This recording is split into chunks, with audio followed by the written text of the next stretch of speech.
Right, number 36. In the figure above, point O is the center of the circle. Line segment LM and MN are tangent to the circle at point L and N, respectively. And the segment intersect at point M as shown.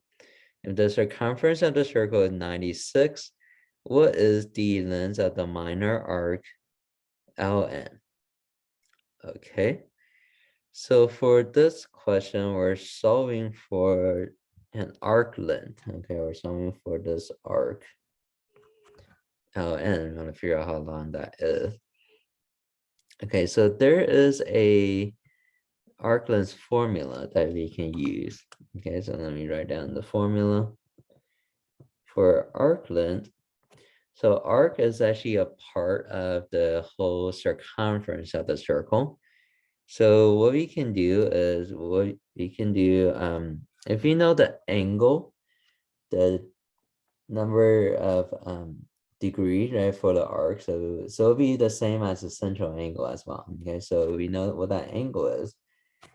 So it's the central angle. I just call it x for now, and then we're gonna divide it by 360, and we have this will give us a fraction of the measure of the arc compared to the whole circle.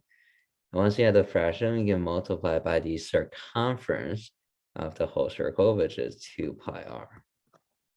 Okay, so the arc length formula is x over 360 times 2 pi r. All right, so r is the radius and x is the central angle. And it's also the same as the measure of the arc.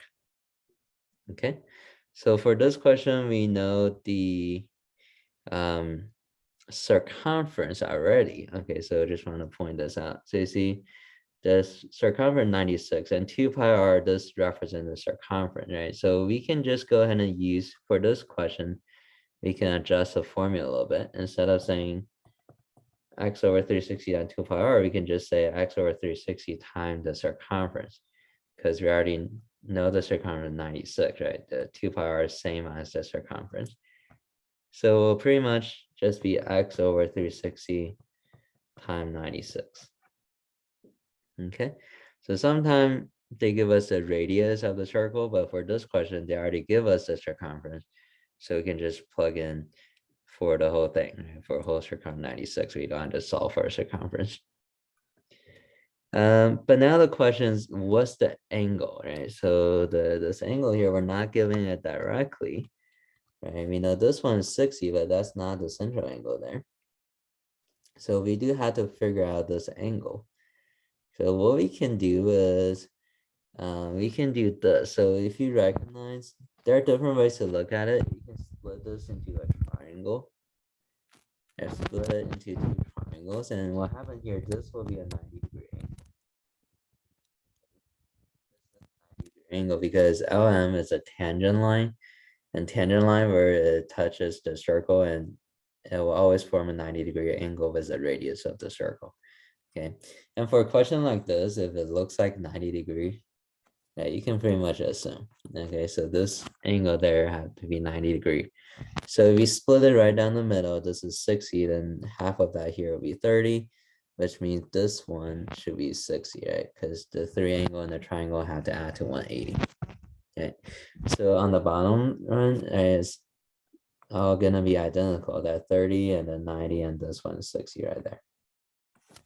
Okay, so if we open this up again, right, see how this angle is 60 plus 60. So the central angle is actually 120 degree. Okay, so that's the angle measure that we're gonna use into the formula. Okay, so the central angle is 120 degree, which is the same as the arc. Okay, the arc is also 120 degree. So let's plug in the formula is 120 over 360 times 96. See, 120 over 360, that's simplified to 1/3. Right, so that means the arc is like 1/3 of the whole circle. Okay, so we're gonna do 1/3 times 96. That should give us the arc length, which is pretty much as 96 divided by 3.